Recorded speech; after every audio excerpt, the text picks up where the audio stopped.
Hello, guys. Now we go to understanding a little bit more about workbooks and worksheets.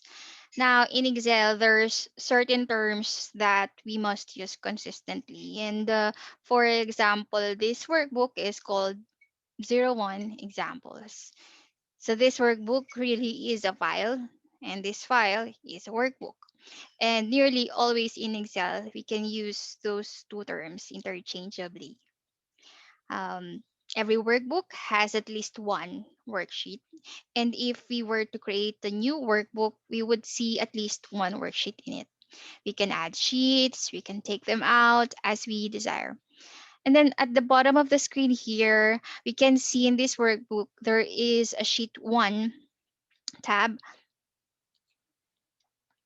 but also a tab for profits. And then you can see other names such as 2020 budget and customers and so on. We can add many more sheets as we desire. And as you can see, we can put colors as well too. Every worksheet has exactly the same number of columns. On my keyboard, I'm pressing the right arrow here. As we see this cell moving across the screen, we see the column letters. These are columns. Columns are vertical and they are identified by letters. After we come to letter Z, you see um, how the lettering scheme starts all over again with AB, and so on. Now, to get to the far right, normally we won't need to do this. I'll hold down the control key and then press right arrow. It then takes us all the way to the end. So that's the last column. And now, how do we get back to the upper left corner? We hold down again the control key and then press home. Moving down on the left hand side, it'll take us a very long time, really, to get to the bottom. The rows, which are always horizontal and numbered here, I will hold the control down like I did before, but this time the down arrow. And then how many rows are we seeing here? Well, it's a little bit over a million or so. And now you don't have to use them all. In fact, maybe, well, most people wouldn't probably even come close to why to reaching this row. Why would you? But if it's there anyway for your usage, and all worksheets have that characteristic. So how do we get back home?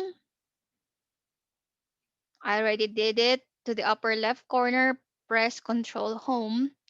So that location, by the way, has a name. And every one of these cells, whether you use arrow keys to get to this cell, that cell, or you slide the mouse around and click with the left mouse button, that's a different cell. Every cell has a column and row location. So that, for example, this cell in is in column C and it's in row 5. So therefore, we call it cell C5. If there's any doubt, we can look right above the main body of the worksheet here, and this is called name box. So that's cell C5. Okay, this can be D8, this can be F2. These addresses become very important, particularly as you start to work with formulas. And all these worksheets are the same initially. And as I click on a different sheet, at the bottom you see how the column widths have been varied on some of these. I didn't change the row height on any of this, but it can be done too. So you can see certain column differences here. So now to recap, uh, every Excel workbook is a file is a workbook, and the workbook has multiple sheets. Um, they all have at least initially the same layout. So those are features we keep in mind as we work with Excel in the coming videos.